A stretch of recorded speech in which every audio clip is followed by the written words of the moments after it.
भरदार के बुजुर्गों, माताओं एवं बहनों को मेरा प्रणाम और सभी युवाओं और बच्चों को आशीर्वाद। जैसे कि आपको मालूम है कि इस मंदिर का पुनर्निर्माण और जीर्णोद्धार का काम चल रहा है और साथ ही इसकी सीढ़ियों का काम आजकल चल रहा है, लेकिन पिछले 1 माह से काम रुका हुआ है।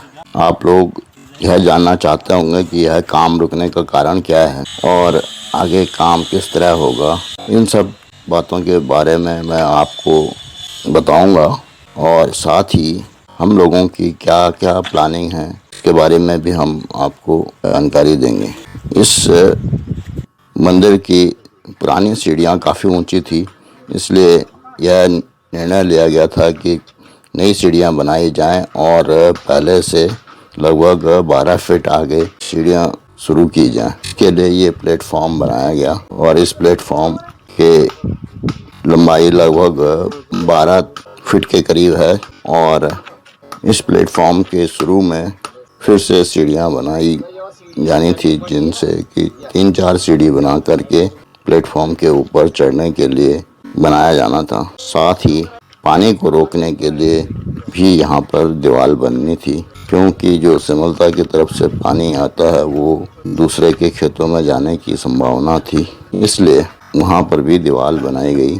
साथ ही जो मंदिर की पुरानी सीढ़ियाँ थी उनकी जो दीवार थी उसको भी बढ़ाया गया और ये नीचे से ही दीवार कम से कम 25-30 फीट की दीवार बनाई जा रही है, जिसका काम आज से लगभग 2.5 महीने पहले शुरू हो गया था और ये मार्च के प्रथम सप्ताह में दीवार वाला काम पूरा हो गया था। और उसके बाद जो पुरानी सीढ़ियाँ थी उनसे लगभग 4-5 फीट ऊपर तक चिनाई की गई और उससे इस प्रकार से ये सीढ़ियाँ बनने के लिए जगह धीरे धीरे और ऊपर कर दी गई है। इससे सीढ़ियों के लिए जो प्लेटफॉर्म बन रहा था उसकी ऊंचाई धीरे धीरे कम हो गई और काम लगभग 15 दिन तक चलता रहा। 2 मिस्त्री और 4-5 लेबर लगी हुई थी, जो कि आसपास का मटेरियल जैसे पत्थर, रोड़ी इत्यादि लाया गया। साथ ही सीमेंट की चिनाई करके इसको काफ़ी मजबूती से बनाया जा रहा है। तो नेपाल के मिस्त्री थे। वहाँ पर सबसे बड़ी समस्या यह सामने आ रही है कि आसपास का कोई लोकल मिस्त्री उपलब्ध नहीं है जो कि इस कार्य को अच्छी तरह से कर सके। पूरी सीढ़ियों की ऊंचाई बढ़ाने के बाद छोटी रोड़ी बिछाई गई, जिससे कि जब इसके ऊपर लेंटर के लिए जाल बनेगा तो उससे सीमेंट और गारे की खपत काफ़ी कम हो जाएगी। साथ ही जब हमने सीढ़ियों के लिए ये मलबा डाला तो इसकी पानी से अच्छी तरह से सिंचाई भी कर दी थी। जैसे कि आपको मालूम है कि सीढ़ियों के लिए और सौंदर्यीकरण के लिए विधायक निधि से लगभग 5 लाख रुपया स्वीकृत हुआ है और उस 5 लाख रुपए में से 2.5 लाख की पहली किस्त दे दी गई थी और उस किस्त से ही ये काम सीढ़ियों का चलता रहा। सीढ़ियों का पूरी तरह से पुनर्निर्माण किया जाएगा, क्योंकि पुरानी सीढ़ियाँ 2 से 2.5 फीट तक ऊंची भी थी, जिसमें आज की तिथि में चढ़ना काफ़ी मुश्किल था।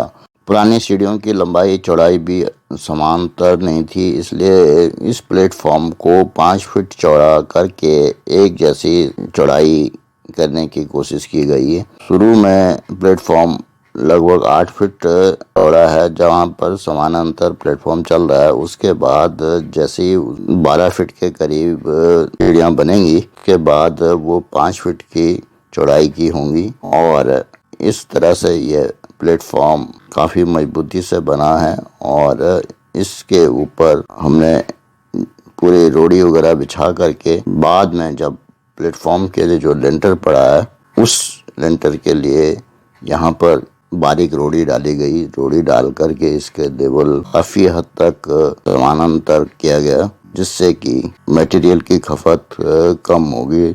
जब आरसीसी का मटेरियल बनेगा तो वो यदि मोटा रोड़ा या इत्यादि होते तो उसमें सीमेंट की खपत काफ़ी ज़्यादा होनी थी और उससे बहुत ज़्यादा फ़ायदा नहीं मिलता। इसलिए हम लोगों ने इसमें बारीक रोड़ी बिछाई और उस रोड़ी बिछाने के बाद पूरा ऊपर तक का लेवल सही किया गया। फिर जब इस प्लेटफॉर्म का लेंटर पड़ा, इसके लिए नीचे लोहे का 8 mm का सरिया का जाल बना करके डाला गया है, जो कि बाद में प्लेटफॉर्म को काफ़ी मजबूत कर रखेगा। और साथ ही जब सीढ़ियाँ बनेंगी तो यदि कभी बरसात इत्यादि की वजह से कोई खतरा भी हो तो लेंटर पड़ने की वजह से, लोहे का इस्तेमाल होने की वजह से ये लेंटर हमेशा मजबूत रहेगा। यदि पानी के बहाव से थोड़ा सा दीवार को कोई खतरा होता भी है तो ये लेंटर सीढ़ियों को अपनी जगह रोक करके रखेगा। साथ ही बाद में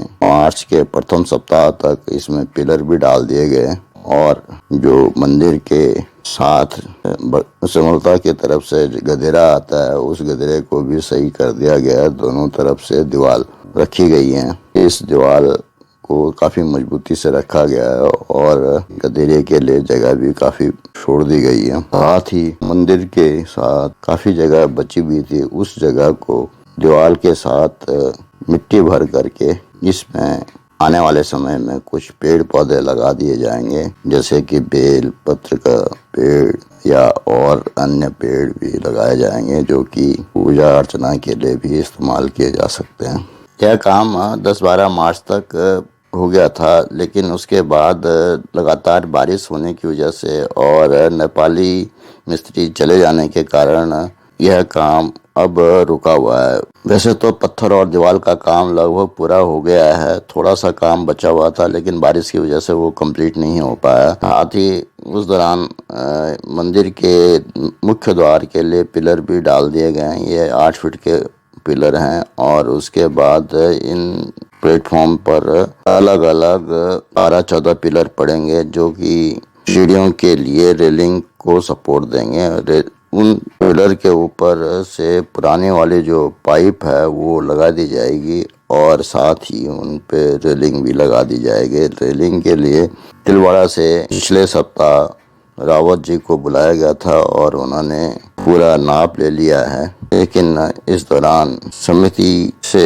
एडवांस न दिए जाने की वजह से काम रुका हुआ है। वे का काम अभी शुरू होगा जब उनको 1 लाख रुपए तक एडवांस दिया जाएगा।